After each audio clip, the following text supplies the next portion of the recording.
സാജു കണ്ണന്തറ, ആം ആദ്മി പാർട്ടിക്ക് മുന്നിൽ ഇനി എന്താണുള്ളത്? ഡൽഹി കൈവിട്ടു പോയിരിക്കുന്നു. പഞ്ചാബുമായി ബന്ധപ്പെട്ട് ഇപ്പോൾ ഉയർന്ന വാർത്തകൾ അത്ര പ്രത്യാശ വെക്കാൻ കഴിയുന്ന ഒന്നല്ല. അവിടെ 20ഓളം MLA-മാർ വിട്ടുപോകാൻ തയ്യാറാണ് എന്ന അവകാശവാദം മറ്റുള്ളവർ ഉന്നയിക്കുന്നുണ്ട്. പഞ്ചാബ് ഒരു അനിവാര്യമായ പ്രതിസന്ധിയിലേക്ക് കൂടി പോവുകയാണോ? ആം ആദ്മി പാർട്ടിക്ക് വേരുള്ളിടത്തെല്ലാം മണ്ണിളകുന്നുണ്ടോ?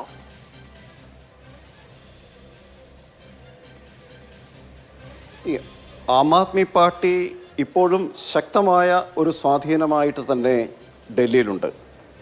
43.5% വോട്ട് ആം ആദ്മി പാർട്ടിക്ക് ലഭിച്ചിട്ടുണ്ട്. ഞാൻ നേരത്തെ പറയുകയുണ്ടായി, ആം ആദ്മി പാർട്ടിയുടെ ജനക്ഷേമ പദ്ധതികൾ തുടരും എന്ന ഉറപ്പിന്മേൽ മാത്രമാണ് ഡൽഹിയിലെ ജനങ്ങൾ BJPക്ക് അധികാരം ഏൽപ്പിച്ചിരിക്കുന്നത്. അതിൽ നിന്ന് വ്യത്യസ്തമായിട്ട് എന്തെങ്കിലും നടപടികൾ BJPയുടെ ഭാഗത്ത് നിന്ന് ഉണ്ടായാൽ വ്യക്തമായ രീതിയിൽ ജനങ്ങളെ സംഘടിപ്പിച്ചുകൊണ്ട് ജനക്ഷേമ പദ്ധതികൾ തുടരണം എന്നുള്ള ആവശ്യവുമായിട്ട് ആം ആദ്മി പാർട്ടി ഡൽഹിയിൽ തന്നെ ഉണ്ടായിരിക്കും. കാരണം നിരവധി സമരങ്ങളുമായിട്ടാണ് ആം ആദ്മി പാർട്ടി ഈ ഒരു തലത്തിലേക്ക് കടന്നു വന്നിരിക്കുന്നത്. ജനക്ഷേമമാണ് ആം ആദ്മി പാർട്ടിയുടെ മുദ്രാവാക്യം. ഏതെങ്കിലും പ്രത്യയശാസ്ത്രം മുന്നിൽ കണ്ടുകൊണ്ടൊന്നുമല്ല ആം ആദ്മി പാർട്ടി രൂപീകരിച്ചിരിക്കുന്നത്.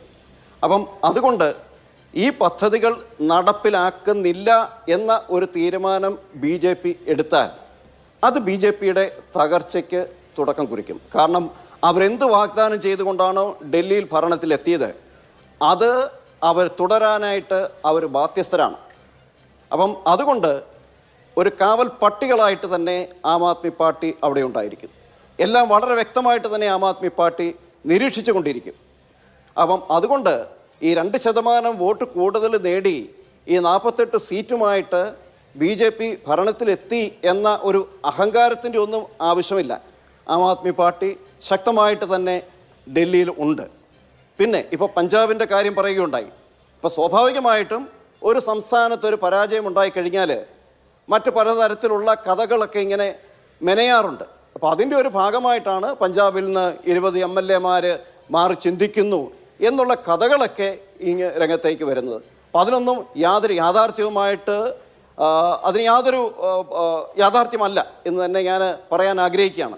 അപ്പം അതുകൊണ്ട് ആം ആദ്മി പാർട്ടി ഈ 12 വർഷത്തിന് ശേഷം ഡൽഹിയിൽ പരാജയപ്പെട്ടു എന്നത് അത് ആത്യന്തികമായ ഒരു പരാജയമായിട്ടൊന്നും ആരും കണക്കാക്കേണ്ട കാര്യമില്ല. തെരഞ്ഞെടുപ്പാകുമ്പോൾ അവിടെ വിജയവും പരാജയവും ഒക്കെ ഉണ്ടാകും. ഈ പരാജയപ്പെട്ട സമയത്ത് നമുക്കറിയാം, ഞാനൊന്ന് എടുത്തു പറയാൻ ആഗ്രഹിക്കുകയാണ്. കാരണം സംഘടനാ സംവിധാനം കൂടുതൽ ശക്തിപ്പെടുത്താനായിട്ട് അവസരം ലഭിക്കുന്നതിന് മുമ്പ് തന്നെയാണ് ആം ആദ്മി പാർട്ടിക്ക് അധികാരം ലഭിച്ചത്. ഒരുപക്ഷെ ഈ ഒരു പരാജയത്തിൻ്റെ അടിസ്ഥാനത്തിൽ സംഘടനാ സംവിധാനം കൂടുതൽ ശക്തിപ്പെടുത്താനായിട്ട് ആം ആദ്മി പാർട്ടി മുന്നോട്ട് വരും. അത് ഡൽഹിയിൽ മാത്രമല്ല, ഇന്ത്യയിലെ എല്ലാ സംസ്ഥാനത്തും ശക്തമായ ഒരു സ്വാധീനം ചെലുത്താൻ പ്രാണിയുള്ള ഒരു പാർട്ടിയായിട്ട് ആം ആദ്മി പാർട്ടിയുടെ വലിയ ആത്മവിശ്വാസം എന്ന് പറയുന്നത്.